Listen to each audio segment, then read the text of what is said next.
What is the most unlikely thing that has ever happened to you? Something that left you utterly staggered by its sheer improbability. Something for which the phrase, "what are the odds?" just doesn't really capture the utter magnitude of its unlikeliness. When I was in community college, the seriousness with which I took my studies was like an obsession. I still remember the presentation I gave in a course in my first semester that resulted in me getting an A- for the class, which later resulted in graduating with a 3.98 GPA instead of a 4.0. One semester, I had taken a psychology test on a Friday, and for whatever reason, I couldn't shake the feeling that I'd done something horribly wrong on the test. I obsessed over the weekend, emailing my professor multiple times, and when I didn't hear back, I made a beeline for her class on Monday just to get clarification on it. During that same class, we were learning about obsessive disorders. One of the slides gave an example of compulsive behaviors resulting in severe panic. It was one of those hypothetical scenarios like, so-and-so did this, causing this. And it sounded exactly like what I had done. The professor even pointed this out, saying, "Hey Raiden, what happened to so-and-so is kind of like what happened to..." She trailed off midway through her sentence, and I knew exactly why. Both of our faces were of sheer disbelief. In the example, the hypothetical person exhibiting the obsessive behaviors that I had wasn't called so-and-so. They were called Belmont. It's a fairly rare first name, with only 348 Americans having it today. Learning examples often do this, intentionally choosing uncommon names so students are more likely to remember them. So when my professor looked at me, our jaws both hit the floor, because in that moment, this is the shirt I was wearing. A basketball jersey of the Belmont University Tigers, a school 800 miles away that I'd never been to, in a state that I'd never been to. I'd only just gotten this jersey, so I hadn't worn it before and happened to be wearing it on that day. The odds of this happening are so astronomical, and this will become even more apparent later on. But the point is, this isn't the most unlikely thing that has ever happened to me. In fact, it's not even close. On May 14th, 1998, the series finale of Seinfeld aired, closing out the hit TV show with an unparalleled turd. It is, at least in my opinion, the single worst finale in the history of television. Like it was written by people who didn't really get what made it work. Like they never even watched the show, they just had it described to them by someone else, and then they produced a translation of a translation of a television show. Seinfeld worked because it was about social situations that seamlessly stretched the boundary between believable and unbelievable. Nothing ever happened that was ever so far-fetched. The characters and what they did were merely exaggerations of things we go through and people we know, or maybe even are. For me, nothing typified this more than the character known as George Costanza, an eccentric, frustrated, sad sack that seemed to be a magnet for the unlikely and oftentimes unfortunate. There was always a bad cloud looming over him, and watching him prance and scheme his way around that was my favorite part of the show. The other thing that made George Costanza an endearing character is that, though he was usually wrong in the sense of what's considered socially acceptable, you could often see a glimmer of what George sees, and if you hold his predicaments up to a certain light, his decisions are oftentimes a faint shade of right. In one episode, George, a fanatic for good parking spots, finds a perfect one in front of the hospital they're visiting. While there, a mental patient escapes, climbs up to the roof, jumps off, killing himself and landing on George's car. George later tries to get the hospital to pay for the repairs to his car, but is thrown out for being insensitive and uncaring. But wait, that's exactly what should happen. A patient in the hospital's custody escaped and destroyed his car. The hospital should absolutely pay for the damages. But because the patient died in that process, that somehow makes him insensitive. That's just his luck, the dark cloud that hangs over one George Costanza. That is also why, at a certain moment in my life, I decided that I was George Costanza, the closest manifestation to this fictional character that has ever lived. And this is the story I will be exhibiting into evidence to prove it. When I was a kid, I became consumed by the strangest of passions: sports jerseys. For some reason, the idea of wearing the same thing that professional athletes wear seemed cooler to me than almost anyone else. I remember putting on my Kobe Bryant jersey, thinking everyone at school was just going to think that I was just so fresh. No one cared. In fact, people thought I was a weirdo because I wore jerseys all the time. This never went away either. I still think jerseys are way cooler than most people. Fast forward to 2012. My then girlfriend and I are living together, and we'd been struggling. I have a job and that keeps a roof over our heads, but there's just not much else there. One day I'm at work and my wife texts me, "Want to go to the NCAA tournament?" She knew the NCAA tournament is one of my favorite things in the world, but the message she sent may as well have been in another language.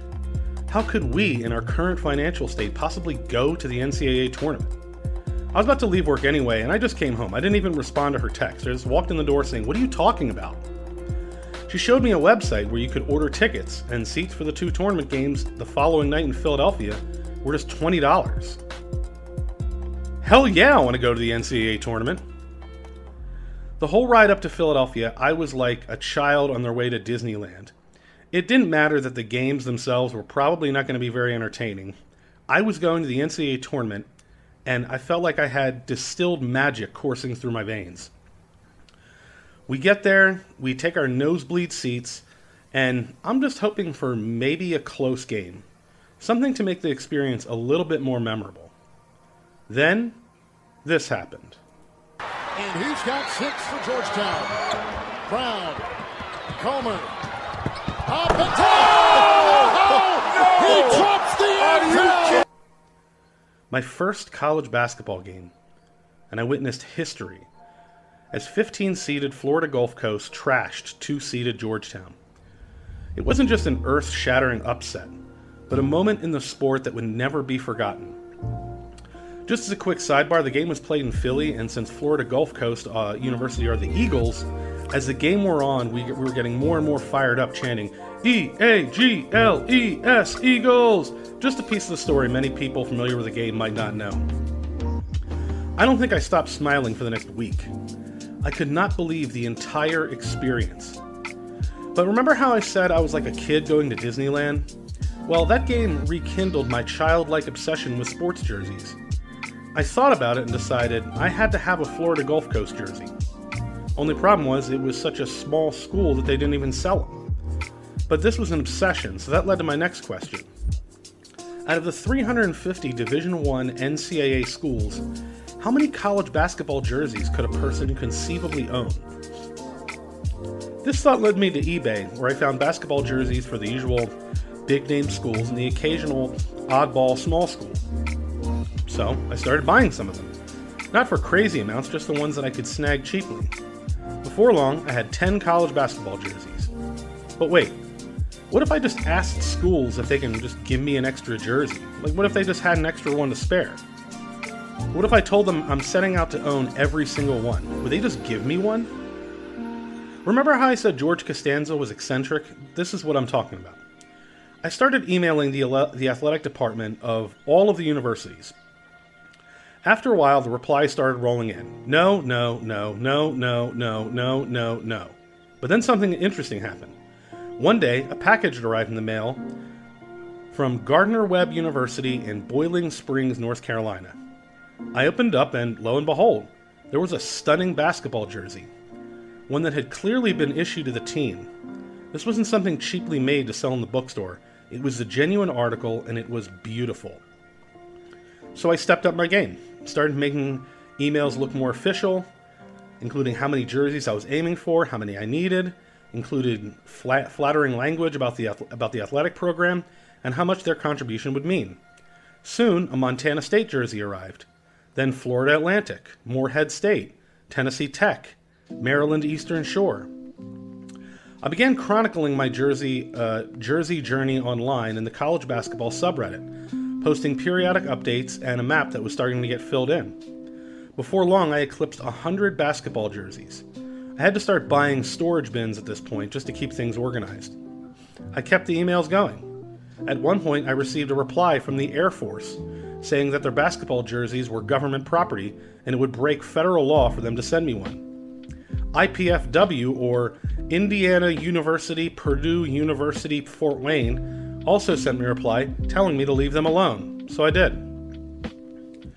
A few years go by and I'm sticking with my weird little hobby. By this time, I'd gone back to school. This was when the Belmont incident occurred. An event made all the more absurd and unlikely because I now own more than 200 basketball jerseys and wore this one on this particular day. At a certain point, with both the needed jersey market and the free jersey market drying up, I sort of hit a wall and things slowed down.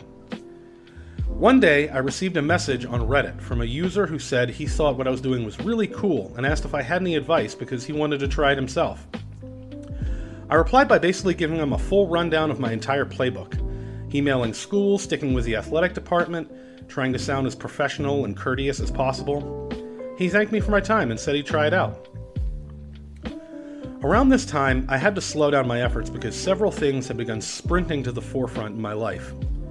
My girlfriend and I were getting our degrees, and we had both been accepted to the University of Oregon to continue our schooling. So we decided to say goodbye to the East Coast by getting our friends and family together for a big party, our wedding. And the very next morning, we would set off to drive across the country and start our new lives.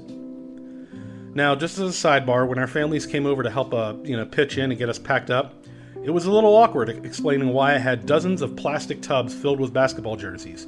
Also, 200 plus basketball jerseys takes up considerably more space than you might imagine. I'd estimate it was about a tenth of our U-Haul just from eyeballing it. After our long journey, seeing this great country from coast to coast, we got settled into our new lives in Oregon. Eventually, I found some time to start sending off those emails, and after a few weeks, I got a jersey in the mail from Houston Baptist University. It was the last jersey I would ever add to the collection. See, something else had happened while I was on hiatus as a newlywed traversing the country. Remember the guy who had messaged me on Reddit? Remember how he said he would take my advice and start his own journey? Well, he did. He had taken the tips I'd given him and from my own playbook and started trying them out. Only he added a secret weapon. He was disabled. 350 jerseys for hope. He went viral, with schools and several media outlets, including the NCAA itself, covering his quest to own every single Division I college basketball jersey. Remember when I said IPFW told me to stop bugging them with emails? Well, they had a jersey for him. Remember when the Air Force told me their jerseys were federal property? They had one for him too. Okay, so let's get one thing out of the way. Was I jealous that this guy took exactly what I was doing and was receiving way more attention and acclaim for it? Sure, I think that's a perfectly reasonable response. But can anyone tell me how giving a guy a basketball jersey does anything to help people with disabilities? I mean, isn't this all just him being given the things he wants and getting praise for getting free stuff? How does him doing what I'm doing but adding the word awareness change anything? I didn't get it, and to this day I still don't, but like I said, it's entirely possible that was and is just the sour grapes talking. But jealousy aside, what he did was like 2 barrels to the head of what I was doing. There were now 2 guys asking athletic departments for free basketball jerseys. One who just wants them, and one who is doing it for disability awareness. Needless to say, the responses and packages stopped coming. But hey, although I never completed my goal, it was a wild ride. I was also going to the University of Oregon. I was waist deep in studies, working full-time, writing in my spare time. I had a lot on my plate. It took some time, but eventually I mostly made peace with it. And besides, I now had the opportunity to actually go to some major basketball games with courtside seats that were free. I was like George Costanza landing a dream job with the Yankees. Not a complaint in the world. Except for just one thing. After a couple unforgettable seasons watching the Oregon Ducks make it to the Elite Eight and then the Final Four, I'd grown pretty attached to this team. I'd actually watched them bloom before my very eyes from just a few feet away. It's my senior year, and although this season the team isn't very good, it's my last opportunity to see these games from the student section. That is when it happened, the moment that forever cemented me as George Costanza. I'm at a game and it's just before tip-off, and the announcers are recognizing someone in the crowd who is a guest of the university for doing something. I don't usually pay attention to these, but my ears pipe up a little bit when I hear the announcers say something about trying to collect every college basketball jersey. And there he is. Because you see, if we back up the timeline a few years ago, when that guy who unwittingly became my sworn enemy first messaged me, out of all the places he could be, he was right where I would one day be headed, in Eugene, Oregon, and was now within just a few yards of me, seated courtside as a guest of the university, being honored and applauded by my school for doing the same weird thing that I had done. So let's recap. Let's look at all of the things that had to happen in order for this moment to occur. Go to a basketball game. Have it be one of the most historic games in the sport's history. Be moved to invent a hobby so strange that the word niche doesn't even begin to encapsulate it. Post about it online. Have that post be seen by someone who not only wants to copy it, but uses their disability to do it better and more effectively, inadvertently torpedoing my attempt at doing it. Move across the continental United States and happen to land in the exact same city thousands of miles away as this person. Now tell me, with as ridiculous and absurd as this all is, can this possibly happen to anyone who isn't George Costanza? I rest my case. As I've said, by this point I'd resigned my collection to be what it was, imperfect. I had chalked my animosity for this man up to jealousy, even though his disability is legitimate, debilitating, and comparatively speaking, I was much more fortunate for my blessings in life than he.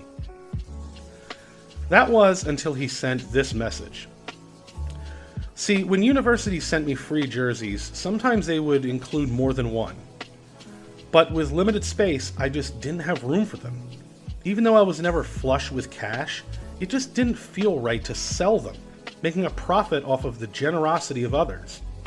So I would sell them on eBay and donate the profits to Child's Play, a charity for children's hospitals. This guy, understandingly, also received duplicate jerseys from universities, and out of the blue he messaged me one day telling me which ones he had. Now, in the dozens of interviews he'd given, he never so much as mentioned me, the advice I provided, or even alluded that anyone had tried to do this before him. If anyone asked about where he got the idea from, he always said he was just a big college basketball fan, and that he came up with it on his own. So when he messaged me about having extra jerseys, he asked me if I needed any of them. I had hoped that he was maybe trying to give something back or say thank you. But no, he just wanted to sell them. And not even for charity or anything related to his cause. Or even because he was going through some kind of hardship due to his condition. He just wanted a new gaming PC. So to recap, my nemesis is someone who has committed very minor slights over something that, in the grand scheme of things, is itself very small, insignificant, and something that very few people would even care about. I feel like I am quite clearly correct in my dislike for him and his actions, but were I to voice that displeasure, I would instantly become the villain because he is handicapped, and that handicap is precisely why he is the hero. It's a Costanzian loop, a situation where I am apparently wrong, but if you hold the situation up to a certain light, I am not.